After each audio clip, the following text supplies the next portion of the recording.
यीशु मसीह के मधुर नाम में आप सबका स्वागत करते हैं। South Lalaguda Baptist church Secunderabad आप सबका स्वागत करते हुए इस हिंदी सभा में प्रभु आप सबों को आशीष दे, ये हमारी कामना है। आइए हम इस हिंदी सभा को प्रारंभ करते हैं परमेश्वर के मधुर वचनों के द्वारा। परमेश्वर का वचन हमें याद दिलाता है कि हम उनका धन्यवाद करें। यहोवा का धन्यवाद करो, उससे प्रार्थना करो, देश देश में उसके कामों का प्रचार करो, उसका गीत गाओ, उसका भजन करो, उसके सब आश्चर्य कर्मों का ध्यान करो। वह पवित्र है, उसके पवित्र नाम पर घमंड करो। यहोवा के खोजियों का हृदय आनंदित हो। यहोवा और उसकी सामर्थ्य की खोज करो, उसके दर्शन के लिए लगातार खोज करो। आइए हम अपनी आंखों को बंद करते हैं और हम उस महान जीवित प्यारे परमेश्वर की आराधना स्तुति प्रशंसा करते हैं। कलीसिया के साथ मिलकर हम सब जहाँ कहीं भी हैं उस महान जीवित परमेश्वर की आराधना करते हैं, प्रार्थना करते हैं। सर्वशक्तिमान सामर्थी प्रेमी दयालु परमेश्वर, हम धन्यवाद देते हैं आज के इस अच्छे दिन के लिए।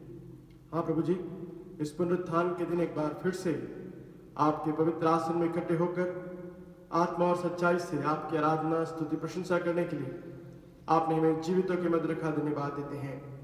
प्यारे परमेश्वर, आपने पिछले सप्ताह भर हमें संभाल के रखा, हर एक बातों में आपकी उपस्थिति हमारे जीवन में बनी रही, इसलिए धन्यवाद देते हैं। प्यारे परमेश्वर, पिछले सप्ताह भर आपने हमारी सारी जरूरतों को पूरा किया, इसलिए धन्यवाद देते हैं। हाँ प्रभु जी, जब हमने आपसे प्रार्थना की आपने हमारी प्रार्थना सुनी, इसलिए धन्यवाद देते हैं। और प्रभु जी, हमारे हर छोटी छोटी जरूरतों को आप पूरा करते आ रहे हैं, इसलिए धन्यवाद देते हैं।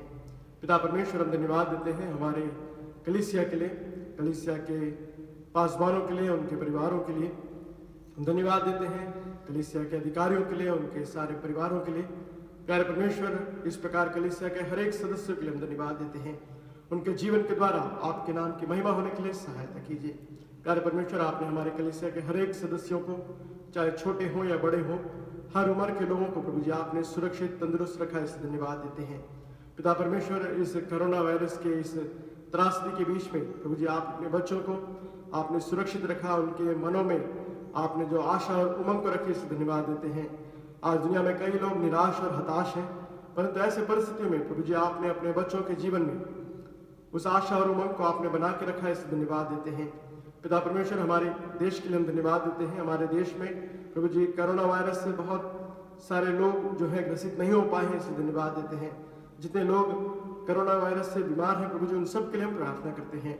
प्यारे परमेश्वर, आप उन्हें छूकर चंगाई को दीजिए, हमारी प्रार्थना है। यीशु मसीह के नाम में जो चंगाई है, यहोवा राफा में जो चंगाई है, उस चंगाई के बाद फिर से हम क्लेम करते हुए इस पुनरुत्थान के दिन, उस पुनरुत्थान की शक्ति को स्मरण करते हुए अपने हृदय से आपको धन्यवाद देते हैं। हाँ प्रभु जी, आप हमारी प्रार्थना को सुन रहे हैं, इसलिए धन्यवाद देते हैं। इस सभा के आरंभ से लेकर अंत तक आप हमारे अध्यक्ष रहिए, हमें चलाइए, हमारे जीवन के द्वारा आपके नाम की महिमा होने के लिए सहायता कीजिए। पिता परमेश्वर, हमारे कलीसिया के द्वारा जितने भी प्रोग्राम्स होते हैं उन सबों में आपके अनुग्रह, आपकी आशीष चाहते हैं। विशेष तौर से प्रभु जी जो सेवा कार्य में हमारे कलीसिया के जो अधिकारी हैं प्रभु जी, वे आसपास के मोहल्ले में जाकर जो अन्नदान कर रहे हैं उन्हें आप आशीष कीजिए। बहुत से गरीब और मजदूर लोग हैं प्रभु जी जिनके पास भोजन नहीं पहुंच पा रहा है, उन तक प्रभु जी आप अपने कलीसिया के प्रियजनों के द्वारा उस कार्य को होने देने से धन्यवाद देते हैं।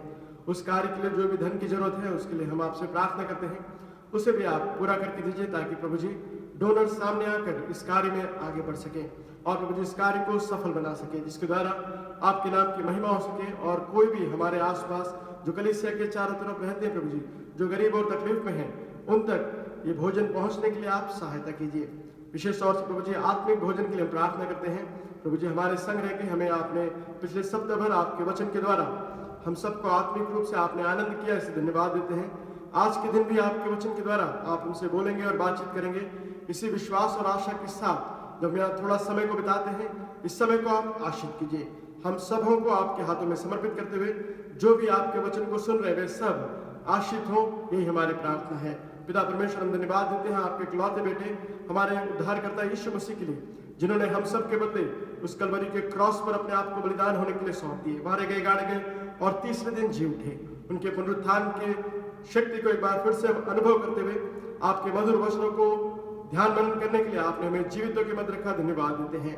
पिता परमेश्वर, हम धन्यवाद देते हैं आपके पवित्र आत्मा परमेश्वर के लिए, जो हमें गाइड करती है, लीड करती है।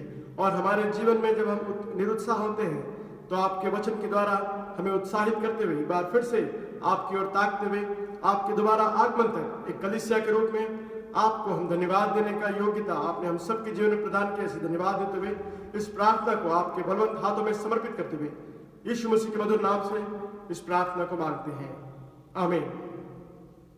हो तेरी स्तुति आराधना करते हैं तुमसे ये प्रार्थना गीत गाकर प्रभु की महिमा करेंगे।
पिछले सप्ताह भर या हम कह सकते कि पूरे महीने भर लॉकडाउन में होने के बावजूद भी परमेश्वर ने हम सबों को सुरक्षित रखा और हर एक बातों में उनकी उपस्थिति हमारे जीवन में हम बहुत ही स्पष्ट रूप से देख पाते हैं।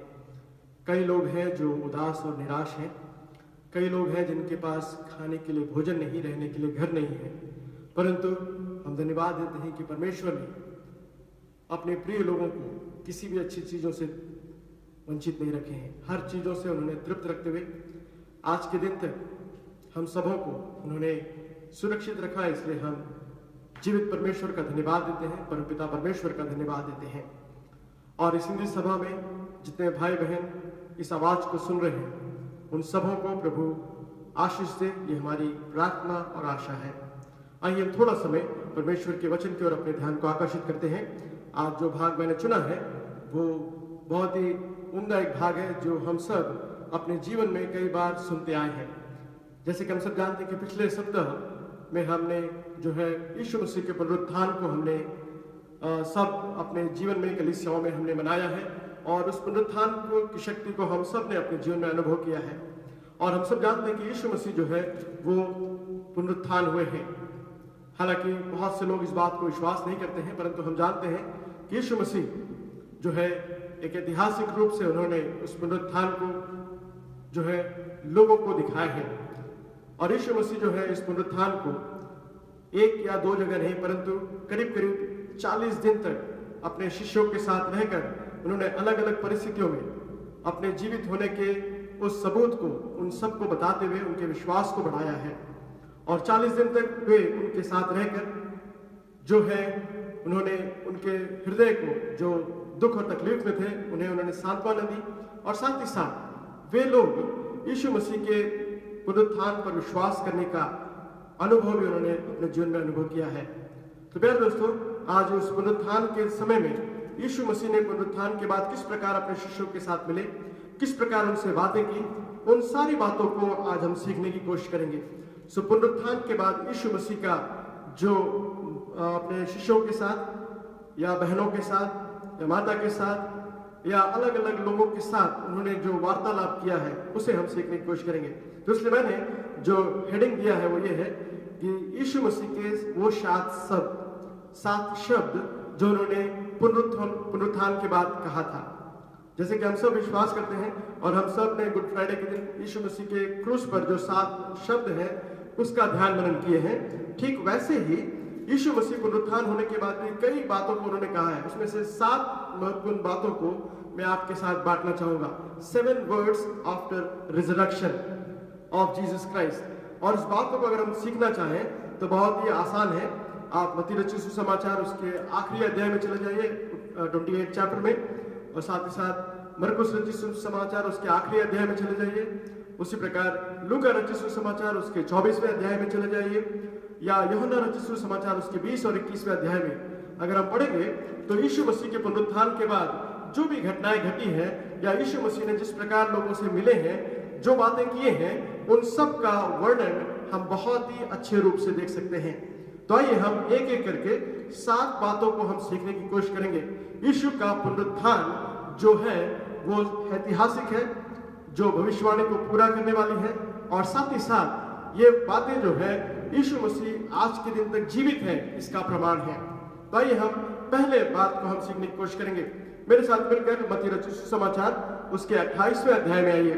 मैथ्यूज गॉस्पेल चैप्टर 28 उसका 10 और 11 वचन मैं आपके लिए पढ़ना चाहूंगा। Matthew's gospel chapter 28 verses 10 and 11। वहां पर इस प्रकार हम पाते हैं, तब यीशु ने उनसे कहा, मत डरो मेरे भाइयों, से जाकर कहो कि गलीले को चले जाएं, वहां मुझे देखेंगे। देखिए, यीशु मसीह जब पुनरुत्थान हुए तो सबसे पहले उन्होंने जब स्त्रियों को दिखाई दिए उस टूम के पास या उस समाधि के पास, तो वहां पर यीशु मसीह ने सबसे पहला जो शब्द कहा वो है मत डरो, डू नॉट बी अफ्रेड। प्यारे दोस्तों, यीशु मसीह इस बात को शिष्यों को इसलिए कह रहे थे क्योंकि शिष्य घबराए हुए थे। यीशु मसीह के मृत्यु के बाद वे भूल गए थे कि यीशु मसीह फिर से जीवित होकर उनसे बातें करेंगे, और उस बात को याद दिलाने के लिए यीशु मसीह जो है एक बार फिर से उनसे याद दिलाते हुए कह रहे हैं कि मत घबराओ क्योंकि मैं तुम्हारे साथ हूं। तो फर्स्ट वर्ड हमें जो समझना है, जो इस दुनिया में रहते हुए हम बहुत सी बातों के लिए हम घबराते हैं, यीशु मसीह पुनरुत्थान होने के बाद उनके पुनरुत्थान जीवन में सबसे पहला प्रॉमिस उन्होंने कहा, मत घबराओ मैं तुम्हारे साथ हूं। और शिष्य लोग इस बात को सुनकर बहुत ही आनंदित हुए। यहां पर हम देखते हैं कि स्त्रियों से यीशु मसीह कह रहे हैं कि मत घबराओ, कलीसिया से यीशु मसीह कह रहे हैं मत डरो, आपसे मुझसे कह रहे हैं कि मत डरो। तो पहली बात जो हम सीखते हैं वो ये है कि यीशु मसीह ने उनसे कहा मत घबराओ। यीशु ने कहा डरो मत, परंतु जाकर सारे लोगों को बताओ कि यीशु मसीह जीवित है।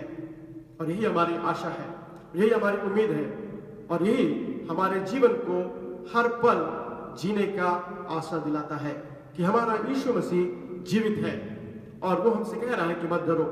परिस्थितियां कुछ भी क्यों ना हो, परंतु परमेश्वर का वचन कह रहा है कि ना घबराओ ना डरो क्योंकि मैं तुम्हारे साथ हूं। That's the first word which we'll see in Matthew's Gospel chapter 28 verse number 10 and 11।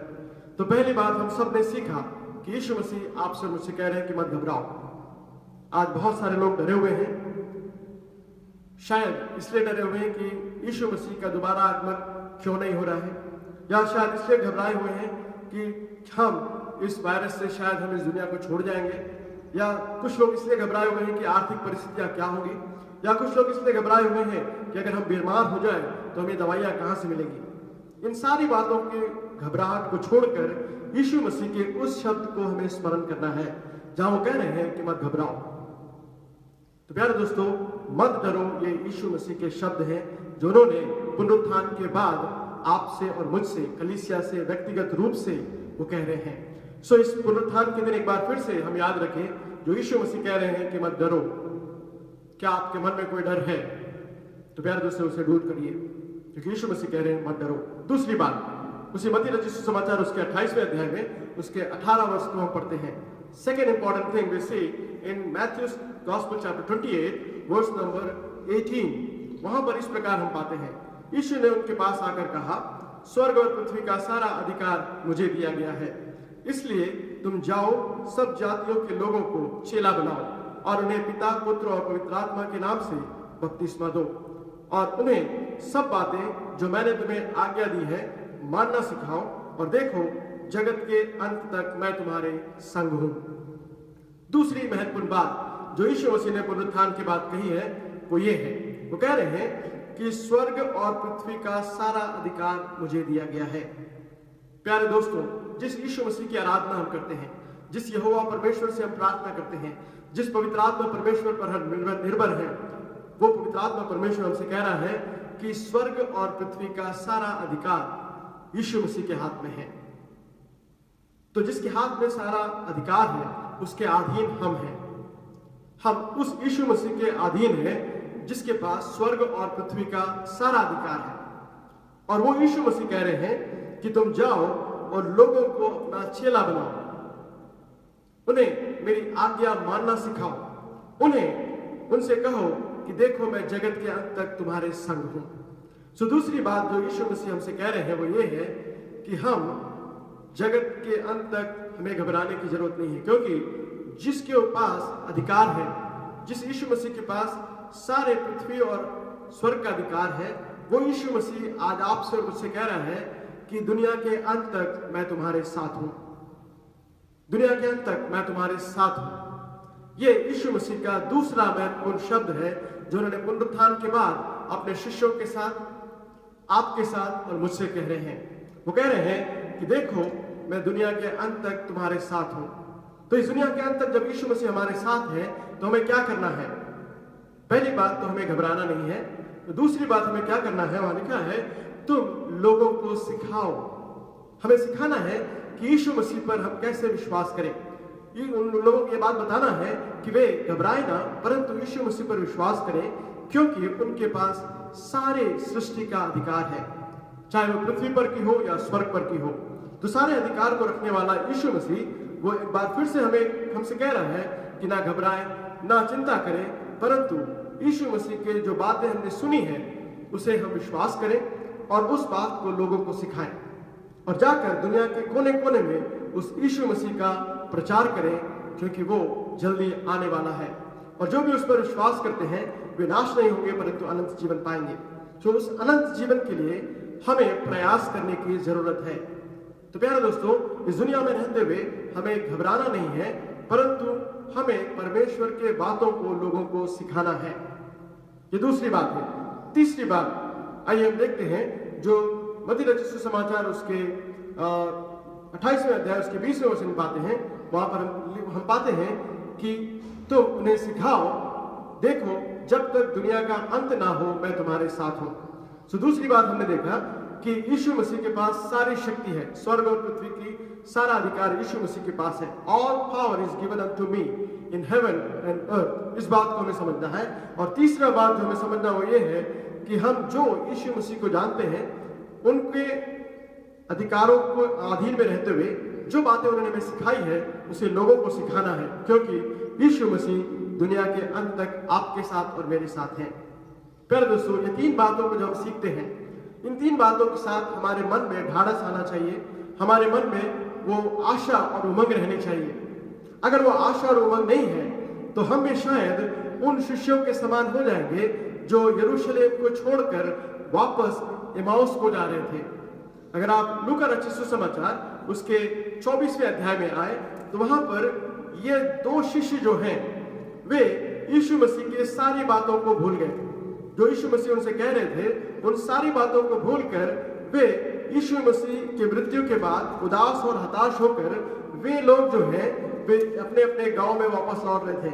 उसमें से दो शिष्य जो हैं वो इमाउस की ओर जा रहे थे और इमाउस की ओर जाते समय जब वो मार्ग में चले जा रहे थे यीशु मसीह उनके साथ हो लिए। बाइबल में लिखा है लूका रचित सुसमाचार उसके 24वें अध्याय को अगर हम देखें उसके 13वें वचन से आगे अगर हम पढ़ेंगे तो वहां पर हम पाते हैं कि यीशु मसीह उन दोनों चेलों के साथ हो लिए और उनके साथ बातें कर रहे थे और उनके मन में विश्वास को दिला रहे थे, परंतु रास्ते भर उन्होंने उनकी बातों को नहीं समझा, परंतु वे यीशु मसीह को विश्वास भी नहीं किए, साथ ही साथ उन्होंने यीशु मसीह को पहचाने भी नहीं। ऐसे समय में यीशु मसीह ने कुछ भविष्यवाणी उनके साथ बातें की और भविष्यवाणियों को बताते हुए उन्होंने कहा कि तुम किस प्रकार के लोग हो। उसका 13वां वचन मैं आपके लिए पढ़ना चाहूंगा। वहां पे 13वें वचन में हम देखते हैं कि यीशु मसीह जो है उनके साथ चले जा रहे हैं और 30वें वचन में जब आते हैं उसके 30वें वचन में हम पाते हैं यीशु मसीह उन्हें जो है वो डांट रहे हैं या उनसे कह रहे हैं कि आप क्या कर रहे हो। सारी बातों को सुनने के बाद यीशु मसीह के साथ 3.5 वर्ष रहने के बाद भी तुमने क्यों उस यीशु मसीह पर विश्वास नहीं किया। तो मैं आपके लिए पढ़ना चाहूंगा उसका 24वां वचन। वहां पे लिखा है और तब हमारे साथियों में से कई एक कब्र पर गए और उन्होंने स्त्रियों से कहा कि वैसे पाया भी, परंतु यीशु मसीह को उसने देखा। इस पर उन्होंने यीशु मसीह ने उनसे कहा, 25वां वचन में आपके लिए पढ़ना चाहूंगा जहाँ यीशु मसीह दुखी होकर उन दोनों शिष्यों से कह रहे हैं। यीशु मसीह उनसे कह रहे हैं 25वां वचन 24वां अध्याय 25वां वचन लूक्स गॉस्पेल चैप्टर 24 वर्स 25। वहां लिखा है यीशु मसीह ने उनसे कहा, हे निर्बुद्धियों और भविष्यवक्ताओं की सब बातों पर विश्वास करने में मंदमतियों। दो शब्द का प्रयोग यीशु मसीह कर रहे हैं। वो कह रहे हैं हे निर्बुद्धियों, दूसरा कह रहे हैं भविष्यवक्ताओं की सब बातों पर विश्वास ना करने वाले मंद बुद्धियों। प्यारे दोस्तों, यीशु मसीह ये दोनों बातें इसलिए कही क्योंकि वे यीशु मसीह के साथ 3.5 साल थे, परंतु उन्होंने यीशु मसीह पर विश्वास नहीं किया। वे सोचे कि यीशु मसीह जो है वो मर गए हैं और वो फिर से वो उनके साथ नहीं रहेंगे, और इसलिए वो फिर से भविष्यवाणियां याद दिला रहे हैं। आज भी बहुत सारे लोग बहुत सारी भविष्यवाणी कर रहे हैं और उन सारे भविष्यवाणियों के बीच में कई बार हम घबरा रहे हैं, लेकिन यहां पर यीशु मसीह कह रहे हैं कि तुम क्यों निर्बुद्धियों के समान घबराते हो, तुम क्यों भविष्यवक्ताओं के उन बातों पर विश्वास क्यों नहीं करते हो। भविष्यवाणियों में सबसे महत्वपूर्ण भविष्यवाणी यह है यीशु मसीह फिर से आने वाले हैं। उस भविष्यवाणी को हमें समझने की जरूरत है, ना कि इस दुनिया में रहते हुए उन भविष्यवाणियों को देख के घबराने की जरूरत है जहां पे लिखा है अंत के दिनों में ये सब घटेंगी, और अधिकतर लोग अंत के दिनों में जो घटेंगी उस बात को बता के आपको घबरा रहे हैं। परंतु जो यीशु मसीह पर विश्वास करते हैं उन्हें घबराने की जरूरत नहीं है, क्योंकि उसके आगे एक और भविष्यवाणी है, और वो भविष्यवाणी ये है यीशु मसीह आपको और मुझे लेने आने वाले हैं और हम यीशु मसीह के साथ अनंत काल के लिए रहने वाले हैं। तो प्यारे दोस्तों, चौथी जो बात हम देखते हैं वो ये है कि यीशु मसीह जो है उनसे कह रहे हैं हे बुद्धिहीनों, नबियों की बातों पर मुश्किल से विश्वास करने वालों, क्या आप और मैं उन लोगों में से हैं जो नबियों की बात को मुश्किल से विश्वास करते हैं। प्यारे दोस्तों, इस दुख भरे समय में आपको और मुझे घबराने की जरूरत नहीं है। आपको और मुझको जो अपने बुद्धि का इस्तेमाल करते हुए हम निर्बुद्धियों की तरह व्यवहार ना करें, परंतु हम उन भविष्यवाणियों पर अपने ध्यान को लगाएं जो कहता है ये सारी घटनाएं घटने के बाद मैं तुम्हें लेने के लिए आने वाला हूं। ये सारी घटनाएं घटेंगी। कलीसिया जो है वो यीशु मसीह की ओर ताकते हुए उस यीशु मसीह से मिलने के लिए अपने आप को तैयार करना है, उस विश्वास में बढ़ना है जिस विश्वास के लिए यीशु मसीह ने आपको और मुझे बचाया है। तो प्यारे दोस्तों, चौथी बात हमने सीखा वो ये है कि हम उन बुद्धिहीनों की तरह ना हो जो मुश्किल से भविष्यवाणी पर विश्वास करते हैं। हम विश्वास करें भविष्यवाणी पर जो बाइबल में लिखी है, लोगों के सपनों पर नहीं, लोगों के विचारों पर नहीं, लोगों के सोच पर नहीं, परंतु बाइबल में जो भविष्यवाणियां हैं उन भविष्यवाणियों को हम विश्वास करें। उन पर विश्वास करते हुए सबसे महत्वपूर्ण भविष्यवाणी वो ये है, यीशु मसीह कलीसिया को लेने के लिए आने वाले हैं।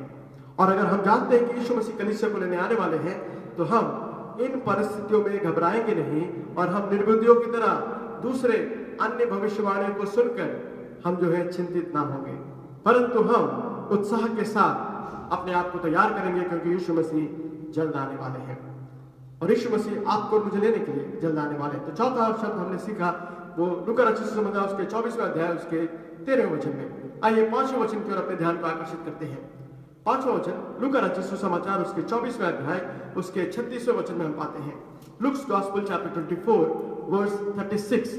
वहां पर हम एक और महत्वपूर्ण भविष्यवाणी को हम देखते हैं, और ये भविष्यवाणी जो है वहां पर यीशु मसीह जो है अपने शिष्यों के साथ मिलते हैं जब वो घबराए हुए हैं और अपने कमरे में बंद हैं और वे बहुत ही डरे हुए हैं। जैसे कि हम भी इस दुनिया में देख रहे हैं कि बहुत सारे लोग अपने कमरे में बंद हैं, लॉकडाउन है और घबराए हुए हैं। और उन दिनों में यीशु मसीह जो है जब उनके साथ नहीं थे तो वे लोग घबराए हुए थे, और वहां पर हम देखते हैं कि एक कमरे के अंदर वे बंद हैं और बंद होकर घबरा कर वो बैठे हुए थे। वहां पर यीशु मसीह उनके पास आते हैं। सो पांचवा जो भाग है वो हम लूका रचित सुसमाचार उसके 24वें अध्याय उसके 36वें वचन में पाते हैं। 36वें वचन के आगे अगर हम देखें तो वहां पे लिखा है, यीशु मसीह उनके पास आए। वहां लिखा है वे ये बातें कह ही रहे थे कि वह आपकी उनके बीच में खड़ा हो गया और उससे कहने लगा, तुम्हें शांति मिले। The fifth important thing what we have to learn is यीशु मसीह आपसे और मुझसे कह रहे हैं, आप जिस परिस्थितियों में हैं, जहां भी हैं, यीशु मसीह आपसे एक बात कह रहे हैं, और उनकी बात यह है, पीस बी अपॉन यू, तुम्हें शांति मिले, पीस बी टू यू।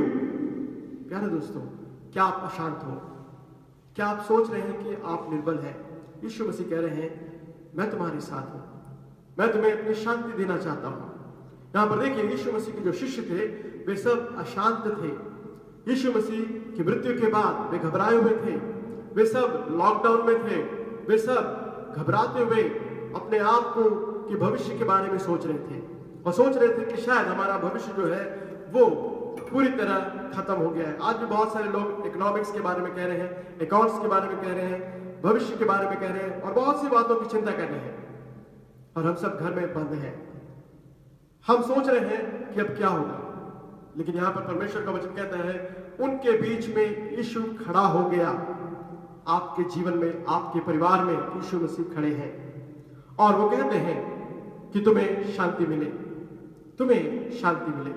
आपको और मुझे यीशु मसीह अपनी शांति देते हैं। सो पांचवी बात हमने सीखा वो ये है कि peace be to you, peace be upon you, तुम्हें शांति मिले। तो प्यारे दोस्तों, उस शांति को हम लिए हुए आगे बढ़ना है। अगर हम उस शांति में अगर हैं तो हम उस थोमा की तरह ना रहेंगे जो यीशु मसीह पर विश्वास नहीं किया। अगर हम उस पुनरुत्थान को अपने जीवन में अनुभव किए हैं तो हम उस थॉमस की तरह नहीं रहेंगे जो यीशु मसीह के पुनरुत्थान पर विश्वास नहीं किए। आइए छठे वचन की ओर देखते हैं। जो 6th इंपॉर्टेंट पॉइंट है वो ये है कि थॉमस जो है उससे यीशु मसीह बातें कर रहे हैं, और जब यीशु मसीह थॉमस से मिलते हैं तो थॉमस जो है यीशु मसीह को देखकर कहते हैं, उनके पांव पर गिरकर उनसे कहते हैं कि तू मेरा परमेश्वर है, मेरा प्रभु है। ये थॉमस ने कहा, परंतु पहले वो थॉमस जो है यीशु मसीह पर विश्वास नहीं किया। लेकिन हम उसके 39th वर्ष को अगर हम देखें तो वहां पर यीशु मसीह उनसे कहते हैं, थॉमस से कहते हैं, तू मेरे पास आ और मेरे हाथ और पांव को छू कर देख कि मेरे आत्मा में हड्डी और मांस है कि नहीं, मुझे देख और अपने मन से शंका को दूर कर। आज भी बहुत सारे लोगों के मन में शंका है कि यीशु मसीह जीवित हुए हैं या नहीं, या यीशु मसीह के पुनरुत्थान पर बहुत सी बातें सोचते हैं जैसे थॉमस ने सोचा। और थॉमस भारत में इसलिए आए क्योंकि भारत के बहुत सारे लोग उसी प्रकार की शंका में आज भी जी रहे हैं। और यीशु मसीह ने थॉमस से कहा, उसके 39th वर्ष में अगर हम आए तो उसके उन बातों को हम देख पाते हैं बहुत ही अच्छे रूप से। थॉमस के साथ वो बातें करते हुए कह रहे हैं कि तू क्यों मुझ पर विश्वास नहीं करता है। उसको 29th वर्ष में आपके लिए पढ़ना चाहूंगा। उसके 29th वर्ष में वहां लिखा है कि यीशु मसीह जो है उनसे कहकर उनसे बातें करते हुए उनसे कहा कि तूने तो देखकर विश्वास किया है, परंतु धन्य है वे जो बिना देखे विश्वास करते हैं। धन्य है वे जो बिना देखे विश्वास करते हैं। सो छठवीं बात हमें सीखने की जरूरत वो ये है कि धन्य है वे जो मुझे देखे बगैर विश्वास करते हैं। आप कैसे हैं? आप किन लोगों में से हैं? क्या आप देखकर यीशु मसीह पर विश्वास करते हैं या बिना देखे यीशु मसीह पर विश्वास किए हैं? कल दोस्तों हमने सबने, किसी ने भी यीशु मसीह को क्रूस पर से उतरते हुए नहीं देखा, किसी ने भी उस खाली टोप को नहीं देखा, परंतु हम सबों ने इस बाइबल को पढ़कर पवित्र आत्मा परमेश्वर के सिखाए सीखते हुए हमने ये मान लिया कि यीशु मसीह पुनरुत्थान हुए हैं। और ये हमारे लिए धन्यता है, कलीसिया के लिए धन्यता है, क्योंकि हमने इस बात को मान लिया कि यीशु मसीह जीवित है। और इसलिए हमारे लिए यीशु मसीह कह रहे हैं कि धन्य है वे जो बिना देखे मुझ पर विश्वास करते हैं। So sixth word which Jesus Christ pronouncing is that we are the blessed people who believe the resurrection of Jesus Christ. हम यीशु मसीह के उस बातों को हम स्मरण करते हुए हमने उस बात को सीखा कि जो यीशु मसीह हमसे कह रहे हैं। और यहाँ पर वो कह रहे हैं कि जब आपने सीखा है तो we have to observe his teaching, the commemorate। जिन चीजों को हमने सीखा है उसे हम फिर से अपने ध्यान में लेके आए। We have to commemorate, we have to observe what he said। तो प्यारे दोस्तों, यहाँ पर यीशु मसीह थॉमस से छठवीं बार कह रहे हैं वो ये है कि तुमने मुझे देखकर विश्वास किया, परंतु धन्य है वे या आशीष है वे जिन्होंने बिना देखे विश्वास किए हैं। हम सबको यीशु मसीह धन्य कह रहे हैं। क्या आप उन लोगों में से हैं जो यीशु मसीह के पुनरुत्थान पर विश्वास करते हैं, या उन लोगों में से हैं जो यीशु मसीह के पुनरुत्थान पर विश्वास नहीं करते हैं?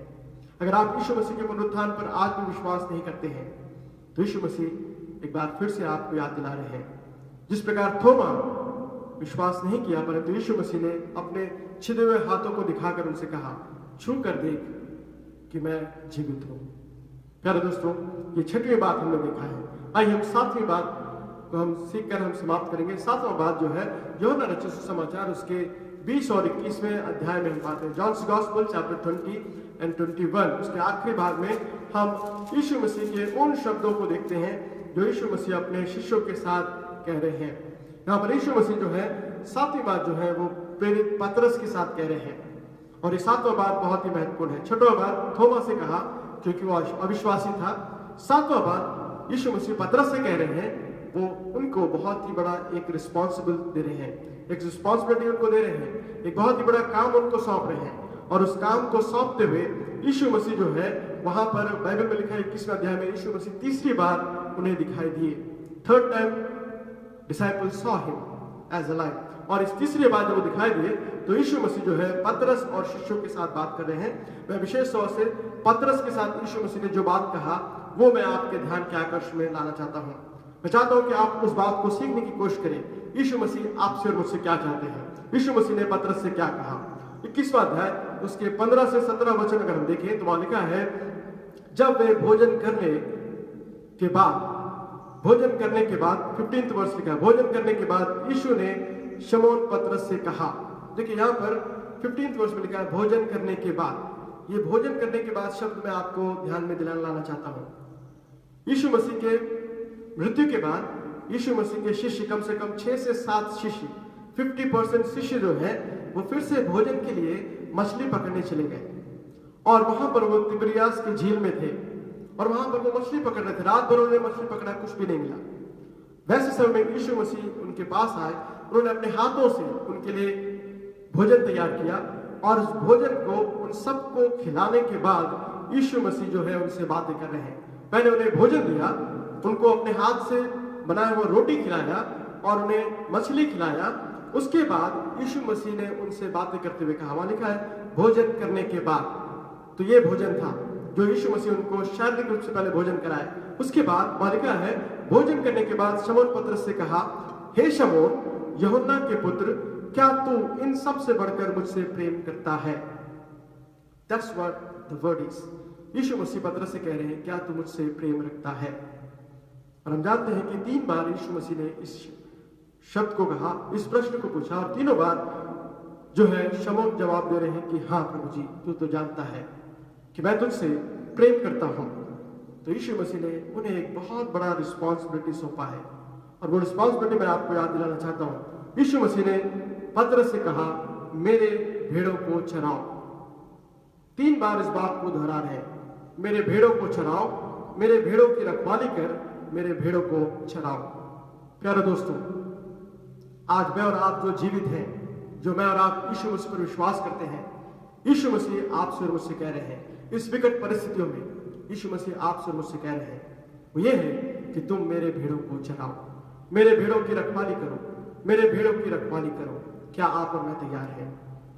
यीशु मसीह के जो भेड़ जो भटके हुए हैं, जो तितर बितर हैं, जो शायद घबराए हुए हैं, जो शायद यीशु मसीह के इस वचनों को समझ नहीं पा रहे हैं, या शायद दुनिया में जो है वो खो गए हैं, उन सब के लिए यीशु मसीह आज आपसे कह रहे हैं कि तुम अगर मुझसे प्रेम करते हो, if you love me take care of my sheep, तुम मेरे भेड़ों को चराओ, तुम मेरे भेड़ों की रखवाली करो, तुम मेरे भेड़ों की रखवाली करो। प्यारे दोस्तों, यीशु मसीह आज आपसे भी कह रहे हैं कि हम यीशु मसीह के उन भेड़ों की रखवाली करें। हमने यीशु मसीह के प्रेम को अनुभव किया है, हमने यीशु मसीह से प्रेम किया है, तो ये हमारा उत्तरदायित्व है कि हम यीशु मसीह के भेड़ों की रखवाली करें, यीशु मसीह के भेड़ों को चराएं। तो प्यारे दोस्तों, आइए अपनी आंखों को बंद करें। ये 7 बातें जो हमने सीखी हैं, वे 7 बातें आपके मन में अधिकाई से आशीष दे, ये मेरी प्रार्थना है। यीशु मसीह ने कहा, मत घबराओ। यीशु मसीह ने कहा, स्वर्ग और पृथ्वी का सारा अधिकार मेरे पास है। यीशु मसीह ने कहा, निर्बुद्धि मत बनो। यीशु मसीह ने कहा कि तुम्हारे जीवन में शांति मिले। यीशु मसीह ने कहा कि तुमने बिना देखे विश्वास किया, इसलिए धन्य हो। यीशु मसीह कहते हैं कि तुम मेरे भेड़ों को चराओ। आइए अपने आंखों को बंद करते हैं, उस महान जीवित परमेश्वर का हम धन्यवाद देते हैं, और हम परमेश्वर के उस आज्ञा का पालन करते हैं जिस आज्ञा का पालन करने के लिए यीशु मसीह ने आपको और मुझे बुलाया है। आज हमारी कलीसिया साउथ लालागुड़ा बैप्टिस्ट चर्च जो है, वो चर्च के आसपास करीब 25 परिवार ऐसे हैं, या उससे ज़्यादा लोग ऐसे हैं जिनके पास व्हाइट राशन कार्ड नहीं है, परंतु उन सब की सहायता करना चाहते हैं। तो आइए हम प्रार्थना करें, और हम उन डोनर्स के लिए हम प्रार्थना करें जो आगे आकर इस सेवा में कलीसिया का हाथ बढ़ा सके। हम सब प्रार्थना करते हैं कि हम सब शारीरिक भोजन और आत्मिक भोजन लोगों तक पहुंचा सके। जो बहुत सारे लोग भौतिक रूप से भूखे हैं, उन तक भी कलीसिया जो है राशन देना चाहती है। उस कार्य के लिए करीब 25-30 हज़ार रुपए की जरूरत है करके प्रेसिडेंट साहब कह रहे थे। तो उन सब के लिए हम सब अपने अपने हाथों को आगे बढ़ाते हुए उस कार्य में आगे बढ़े। साथ ही साथ हम जो है यीशु मसीह के वचनों को लेकर हम यीशु मसीह के उस पुनरुत्थान की शक्ति को प्राप्त करते हुए, यीशु मसीह की आज्ञा का पालन करते हुए हम लोगों को चराने वाले बन सकें। आइए अपने आंखों को बंद करते हैं, प्रार्थना करेंगे। सर्वशक्तिमान परमेश्वर, दयालु पिता, हम धन्यवाद देते हैं इस अच्छे समय के लिए।